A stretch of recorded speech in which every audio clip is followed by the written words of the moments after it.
loves to say son of a bitch, the same of you who hates most Nintendo shit. I'm the one who calls games for what they are. I even own a 360 and hate Gears of War. Guy who spends his money on games, fucking cars. Just a funny guy who became a YouTube star. Looking for better reviews than IGN, don't look far. Just give me a shot, going on par. So, The Incredible Hulk is a movie license game, in case you're wondering. I'm pretty sure you could have guessed with all the posters around there saying The Incredible Hulk Destructics. So, it's a movie license game. The good part is that it's the Hulk, and that the engine has already been done by Ultimate Destruction Hulk. The bad part, it's a movie license game, which means it was rushed in some aspects. So let's get right into it.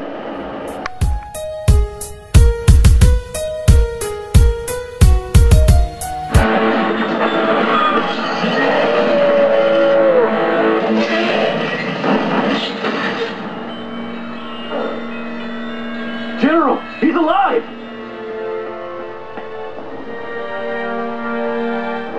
Get a medevac down here. The story is two things. As I just showed you, it's one is about what do you call it, the main story of the movie, which is the Abomination story, pretty much, versus you. Well, the other story in this game is about the Enclave, something like that. Basically, they're an aliens that are trying to destroy you. They're a bit crazy. And they look like really corny science fiction dudes, but you know what? It serves its purpose as making the game longer. And it's not that boring, it's just corny. But the story is still decent, and the movie story is actually really good. And I know they cut out a lot here because they don't want to spoil it, so you gotta go see the movie for the real Hulk story. Yes.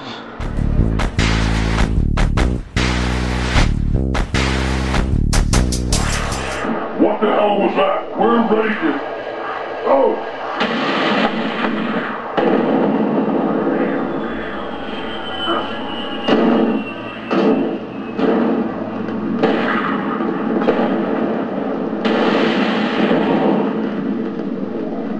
Let's see which of us is strongest. The Hulk's graphics are a mixed bag. On one hand, the model of the Hulk looks excellent. I mean, he really does look like the Hulk. You have all the movements, the roar. I mean, I don't know, I can't do the roar right now, but it's all there. The cars look fine, and the buildings look fine. So really, the graphics aren't bad at all. It actually is really, surprising for a movie game. And the cinema I just showed, I think the cinemas are fine. Some people complain, but you know, that's them. The explosions look great. I mean, for a movie game, we're not talking about Grand Theft Auto here or anything. The problem is pop-ups. Pop-ups are when you're walking and all of a sudden things just pop up out of nowhere to show. This happens all the time. You'll probably see it as you're watching this video. I mean, I'm seeing it. What are you gonna do, right? It's pop-ups. They don't bother me because I'm just destroying shit.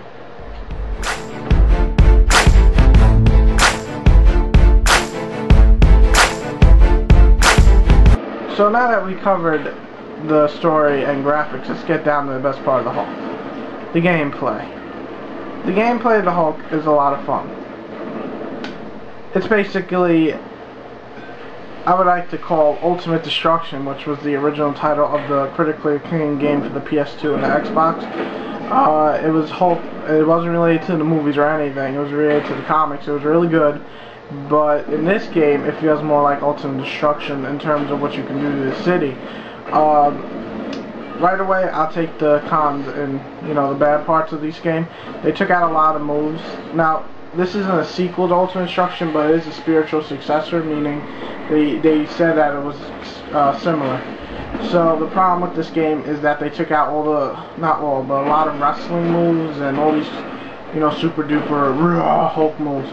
To me, I never used them, so it doesn't matter, but I know some fans actually care about those. So, but in this game, I just love the destruction of this game. It just feels so, just fun. Everything's blowing up, you feel like you're the monster, you know, the fucking Hulk. You know what I'm saying? I know that sounds like nerdy, but I don't give a shit. It's the fucking Hulk. I have the Hulk issues, because my dad used to collect comics. So I have like the fucking oldest Hulk issues, and I used to read them when I was a kid, and I have some I haven't even opened, and it's awesome. So basically the gameplay is just boom. You know it's a sandbox game right away. So you have a nice sized city, I'll show you right now, to run around in. Basically it's Manhattan, I'm pretty sure. And you can go destroy stuff. So right away, let me get to the different features. You have mini games. Mini games are basically, you know, race, get to all the checkpoints, stuff like that. It's different ones. I mean, it's good, and they do give you features. I'll get to features in a minute. Then you have these, which are just unexplained events. Not unexplained, like invasions of the aliens, which is the other story in the game. The Enclave story, or Enclave, whatever they call it. So, they're the other, you know, they just pop out of nowhere. Kind of like in Spider-Man, where they had those crime events just happen.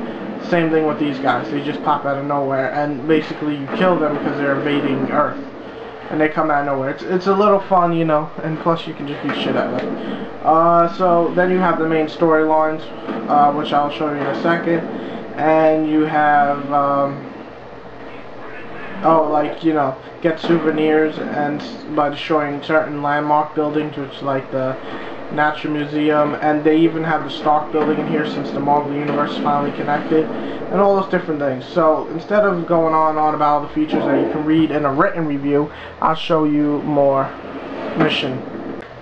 Okay, so the missions are usually pretty basic, to be honest, but they do have a little cinema usually, either in the beginning of the mission or at the end. I think there's an end on this one. So, get off of me, bitch. So, I mean, if you like, the combat isn't magnificent, I'm not gonna lie, but I think it's a lot of fun. You got some sick moves like this. Boom, right, last second, and then a pouch, and you're down. So you have like pretty cool moves. Stop fucking shooting me, asshole. Okay, I don't want to repeat myself, so let's just get focused. Okay. So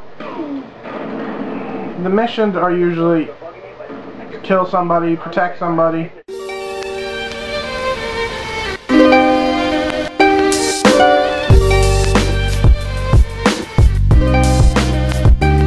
Yeah, so for like the extras, quite a lot. You got the concept art, which is always nice to look at. Then you have landmarks, which is stuff you collect during the game. When you get the game, you know what I mean. Secret characters you can change to Classic Hulk, to Grey Hulk, Mastro, Ironclad, which I didn't get yet, Abomination, Joe Fleck. So there you have it, Hulk, the Incredible Hulk.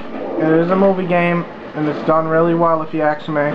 Not the greatest game, there's glitches, it's short, and so on. You know, it's not the greatest combo system, but you know what? It's fun.